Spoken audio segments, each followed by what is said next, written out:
Hi everybody, welcome to the Garage, the Court of Public Opinion in session for the next... We never actually have a time, do we, Pete? It's it goes till it goes, I suppose. Yes, that's it. Or it goes till it finishes. Anyway, Peter Clayton's behind the camera. I'm Jeremy Cordeaux. The Court of Public Opinion is in session.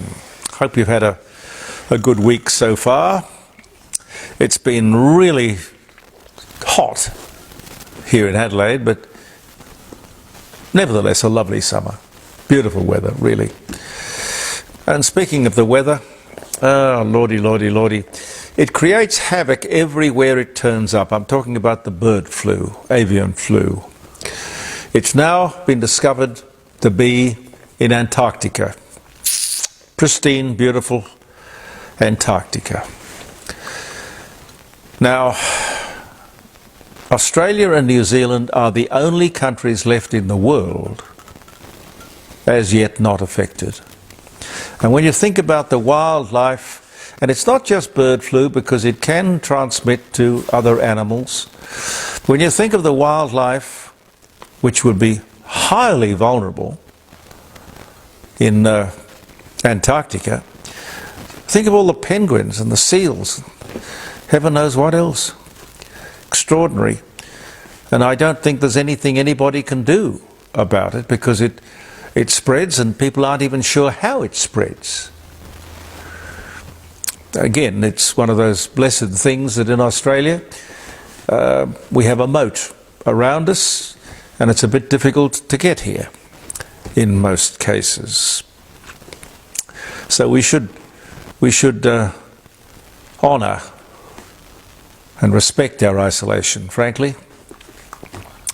By the way, speaking of pristine and lovely, I see Manly Beach in Sydney has been named the best beach in the world. Pete, have you ever been to Manly? Yes, I can't say that it would be the best beach. No, I can't either. I mean, it's got the Norfolk Pines and it's got the Manly Corso, as they call it, which is just shops and cafes and, you know, strolling minstrels and things like that. When I last saw it, it had strolling hippies. It was quite colourful and interesting, but there's no surf really to speak of. Oh yes, there's surf, but it's not special. It's not sort of like Bondi, not that you'd want to go to Bondi, frankly, anymore. I don't know. It's nice, but nothing special. Can I put it that way? I don't know who chooses these things. They picked a beautiful beach. I haven't seen, can't comment on it, but they picked a beautiful beach on Kangaroo Island. Stokes Bay. What was it? Stokes Bay, and it is beautiful. Stokes Bay on Kangaroo Island. They named that. I think that might have been last year. We did that, talked about it, as the best beach in the world. Hard to get to, I think. You have to go through a little hole in the rock. You've got to go through a hole in the rock? Just a little... yeah. Hole in the rock? Yeah, basically. I don't know any other way to say it, but yeah, that's it. I must say, to my chagrin, sadness and embarrassment, I have never been to Kangaroo Island. Yet I'm told it is one of the most beautiful places in the world. Anyway, there you go. Something else to put on the list. NVIDIA. I still don't know that I'm pronouncing it properly, but this particular company's growth continues. Wow! The company is now worth $3 trillion. Now that is more than the value of all the shares on the Australian stock market put together. Now, is that a bubble or is that a bubble? We'll continue to watch it with interest. Now, for as long as I can remember, and I tend to remember things going back better than I remember things that happened yesterday, for some reason. But as long as I can remember, for as long as I've been doing radio programs and current affairs shows, equal pay has been an issue. A topic. I think it's been the law for something like 50 or 60 years. The law. So what's the issue? The law is the law. Equal pay for equal work. I can't see what's so hard about that. The Workplace Gender Equality Centre. Whoa! Oh, gee, I'd like to drop in on them and have a look. The Workplace Gender Equality Centre. Can you imagine? I'll bet you that's a government setup, bureaucratic setup. Anyway, they're published for the first time, and I don't mean any disrespect, they're published for the first time. It's probably about naming and shaming. Anyway, it's a list of all of the companies, big and small, and just what their pay gap is between men and women. The financial industry, banks, construction, communication companies, insurance companies, airlines. Oh, Qantas came in for a serve. Look, it seems just about everyone either doesn't know the law or doesn't want to know the law or somehow imagines that the law does not apply to them. I don't know. The gap. Here's that word again. The gap. The gap.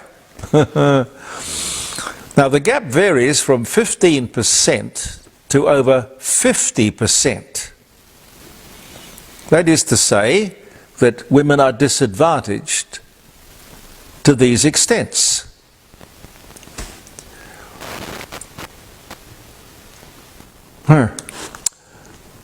Facts and figures. I'm assuming they're right, of course.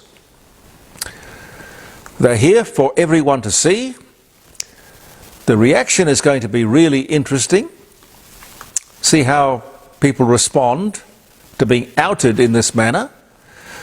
If a man and a woman are doing the same job, what possible justification could there be to pay them differently?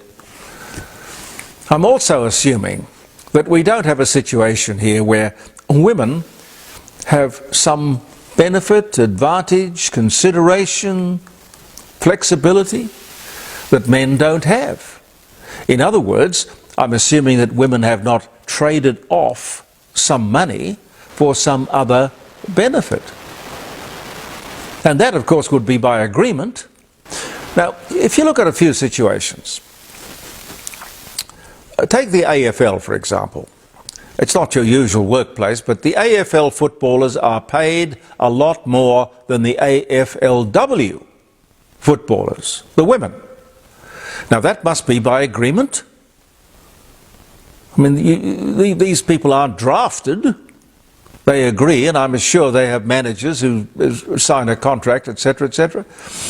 But because, and I'm reading between the lines, of course, here, the men attract more and bigger sponsors and a larger audience, and therefore more money.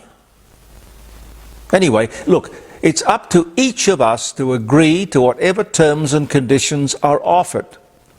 Yes, sir? No, sir? I would prefer 3 bags full, sort of thing. It's always hard to know when you go for a job. It depends on a lot of different things. How desperate are you? How badly do you want the job? How hard should you bargain? You don't want them to walk away. What are the real limits of this company to pay me what I might want? How badly do they in fact want me? Look, it's a negotiation. No one can help us through that. It's just a negotiation.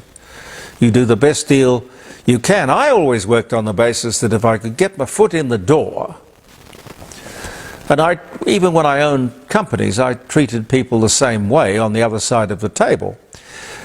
But when I was climbing the slippery pole, ladder, whatever, I always worked on the basis if I could get my foot in the door, didn't much matter what they paid me, I would prove my worth. And then I could leverage my way up from there. But first you've got to get through the door. And sometimes you've got to look like a bit of a bargain to do that. But that's just me. That was a philosophy I had. It did serve me well, I must tell you.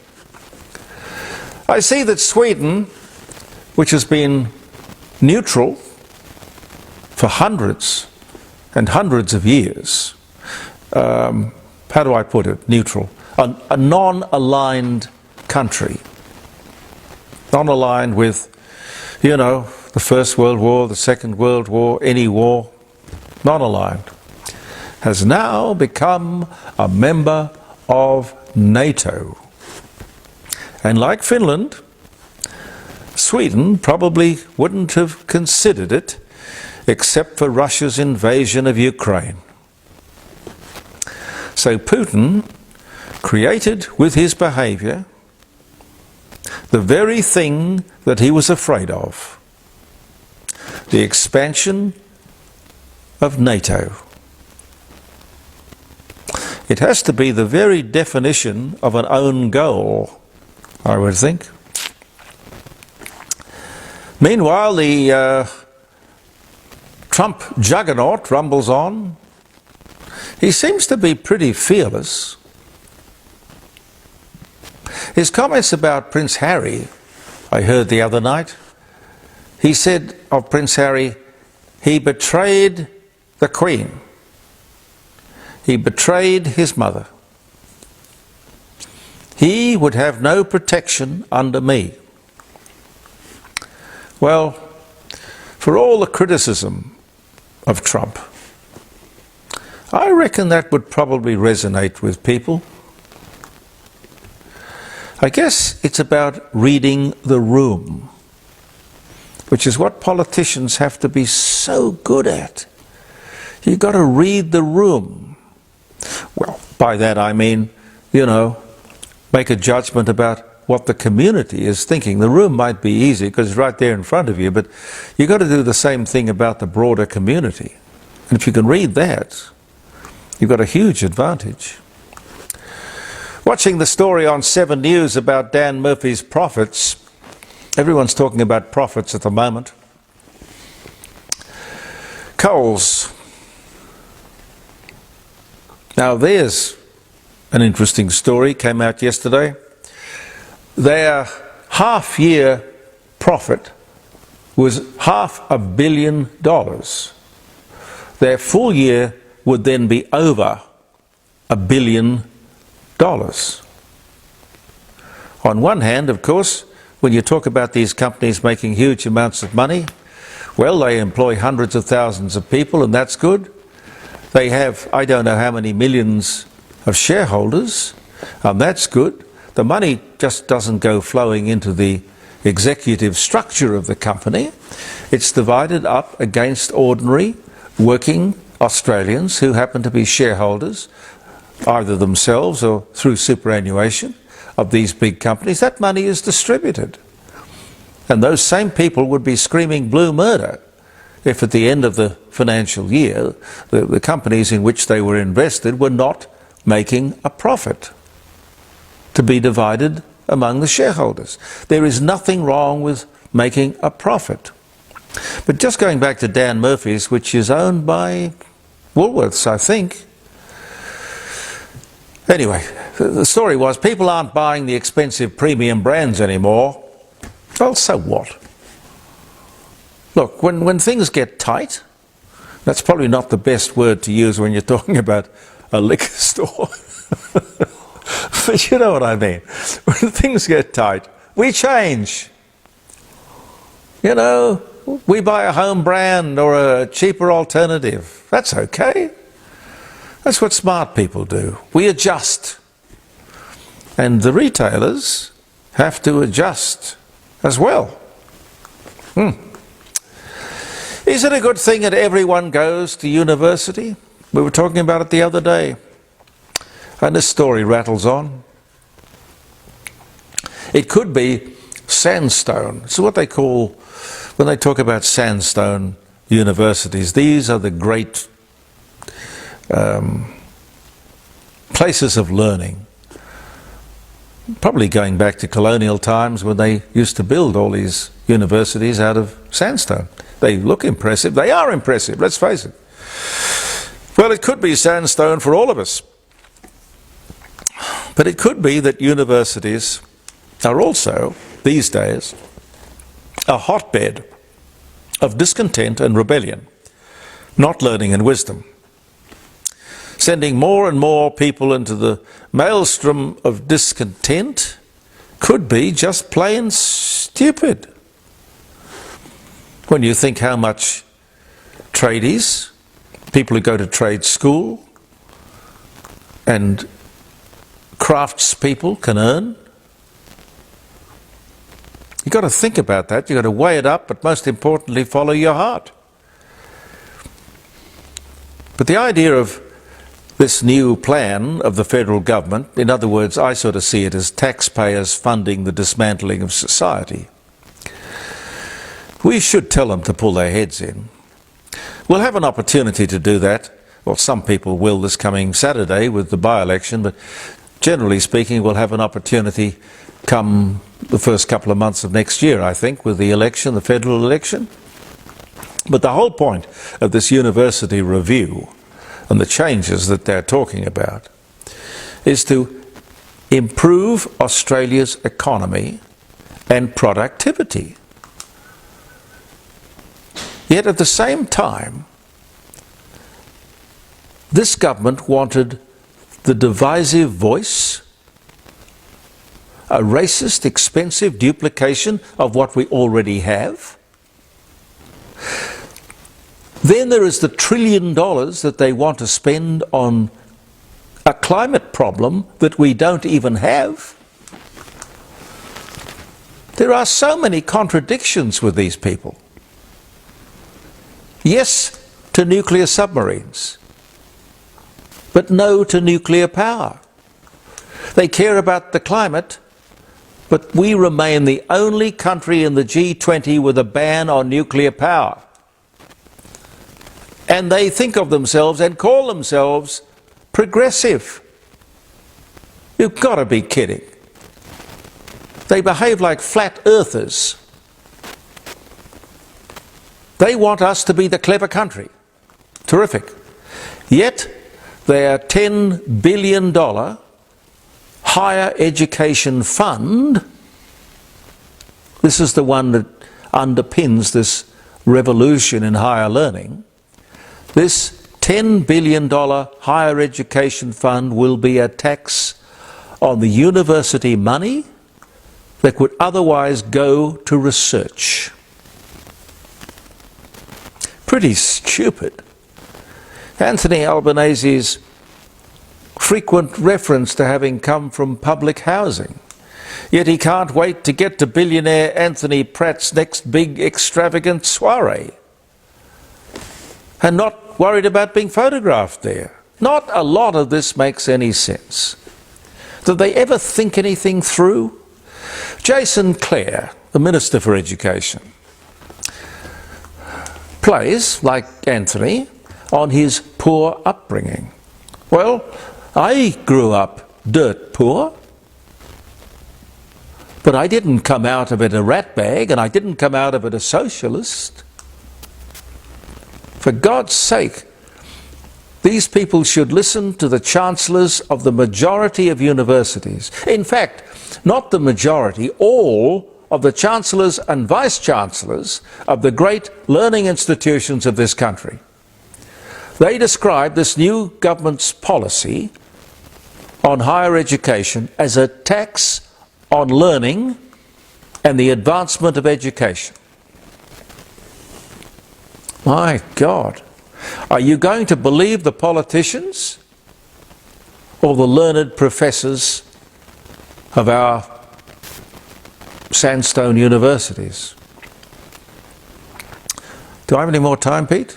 Let's see. I've lost. Yeah, we're Yeah, no, I'll get to my dates, that's what I'll do. And I do apologise because I've lost my bloody glasses. I thought I left them down here on Sunday when we were recording last. I'll be damned if I can find them. They'll turn up, I know. But anyway, be that as it may, happy birthday if you're having a birthday, happy wedding anniversary, day of celebration, may it be a really lovely one. Wherever you are in Australia, it's bound to be a lovely day. February the 28th, 1978, Mr. Ed, the talking horse, dies. Alan Lane was the voice of Mr. Ed. Hello, I'm Mr. Ed. Such a simple idea. I love it. 1979. Bugsy Siegel, American gangster who created the casinos in Las Vegas. He was born in Brooklyn, New York, on this day in 1906. Bugsy Siegel. They were colourful characters. Criminals, but colourful characters. Jane Russell, American actress and leading sex symbol of the 1940s and 50s. The outlaw, Some Like It Hot. She dies at 89.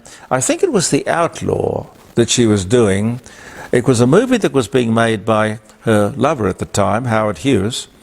And he, so the story goes, invented the bra. Well, I don't know how to invent the bra. The brassiere had been around for years, hadn't it?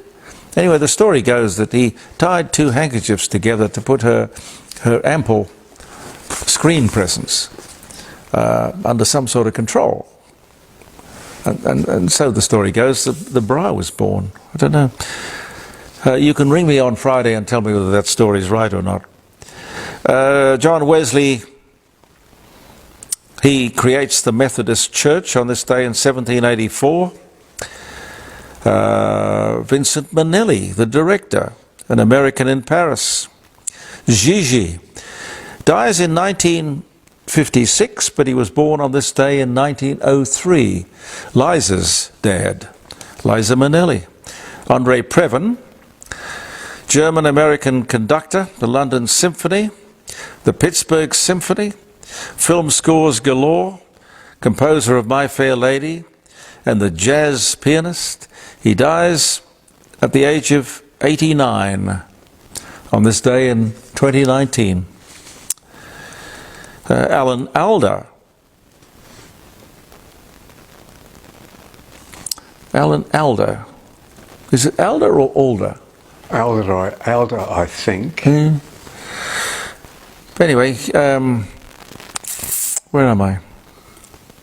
The final episode of MASH, a 2-hour special directed by the series star, Alan, titled Goodbye, Farewell and Amen. It airs to a record 125 million people who watched it in the United States alone, let alone it's probably still on YouTube. Pete, would you be able to get it on YouTube? I would think so, yes. I bet you would. That was in 1983. People loved that.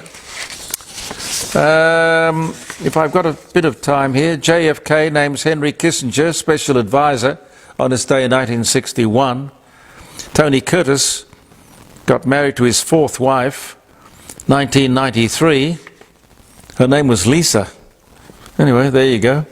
How many wives did he have, I wonder? I suppose you keep doing it till you run out of money. I guess that's what you do. Mario Andretti, the Italian-American race car driver, the Indianapolis 500, 69, 1978 Formula One world champion. He was born in Italy on this day in 1940. Mario Andretti. And Baywatch actress Pamela Anderson, 31, divorces Monty Crew, drummer Tommy Lee. He was 35, she was 31. They were married for 3 years. Almost killed him, I must tell you. Almost killed him. Anyway, 1998 was the year. What happened to Pamela Anderson, I wonder? Don't know. Around somewhere. Listen, thank you very much for viewing the Court of Public Opinion, ladies and gentlemen. We will be back tomorrow. Peter Clayton behind the camera. I'm Jeremy Cordeaux. Believe in yourself, and goodbye for now.